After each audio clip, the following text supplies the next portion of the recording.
নমস্কার বন্ধুরা, দিশানের রান্নাঘরে সবাইকে স্বাগত। আজকে আবার একটা রেসিপি আপনাদেরকে করে দেখাবো। এই যে দেখুন, উনুনটা জ্বালিয়ে হাঁড়িতে জল বসিয়ে দিয়েছি। এই যে খুদের ভাত, আজকে আমরা খুদের ভাত রান্না করে দেখাবো আপনাদেরকে। চালটা ঝাড়ার পরে যে ছোট ছোট চালগুলো থাকে সেগুলোকেই খুদ বলা হয়। এই যে খুদটা ভালো করে ধুয়ে নিয়েছি, এইবার এই জলের মধ্যে দিয়ে দেবো। ভিডিওটি দেখতে থাকুন সম্পূর্ণ। এবার আমি আলুগুলো কেটে নেব, বাড়ির নতুন আলু।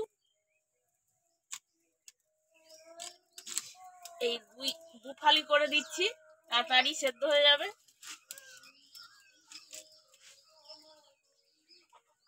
এই শীতের সময় এই নতুন চালের খুদ, সেই খুদের ভাত খেতে দারুণ লাগে। আপনারা এইভাবে তৈরি করে খেয়ে দেখবেন। এবার ঢাকা দিয়ে রাখবো।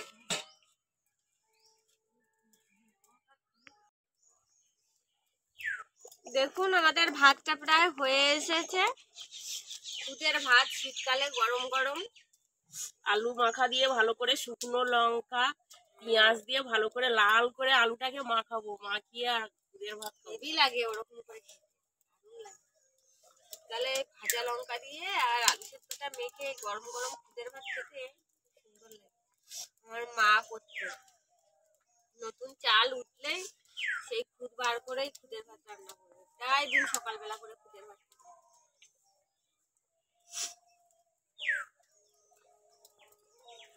বাড়ির নতুন আলু দিয়ে যা লাগবে না খেতে।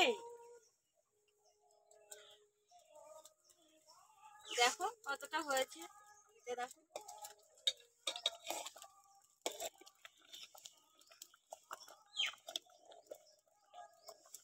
দেখুন বন্ধুরা, খুদের ভাতটা হয়ে গিয়েছে।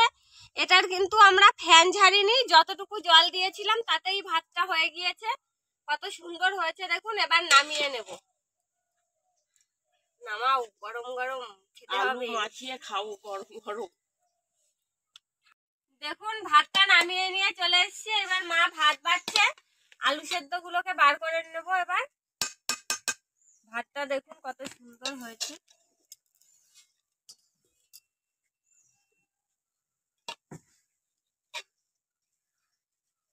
আলু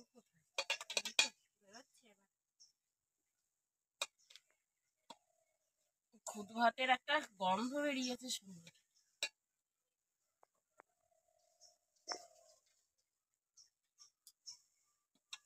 দাও আলুগুলো এখানে দাও। দেখুন, লবণ লঙ্কা পেঁয়াজ একসঙ্গে মাখিয়ে নিয়েছি। এবার তেল দিয়ে দাও। ব্যাস, ঠিক আছে। এবার সবগুলো একসঙ্গে মাখিয়ে নাও, লঙ্কা পেঁয়াজ লবণ। নতুন আলু দারুণ সেদ্ধ হয়েছে। আলুটা বাড়ির গাছের আলু তুলে আজকে প্রথম খাওয়া হচ্ছে।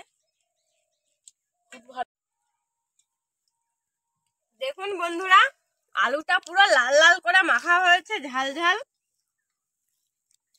ভাতটাও সুন্দর নরম হয়েছে, খেতে খুব সুন্দর লাগছে। আলু মাখা দিয়ে দারুণ লাগছে খেতে। আপনারা এইভাবে বাড়িতে তৈরি করে খেয়ে দেখবেন। আমাদের আজকের ভিডিওটি সম্পূর্ণ দেখার জন্য ধন্যবাদ। আবার ফিরে আসবো নতুন একটা রেসিপি নিয়ে। সবাই ভালো থাকবেন।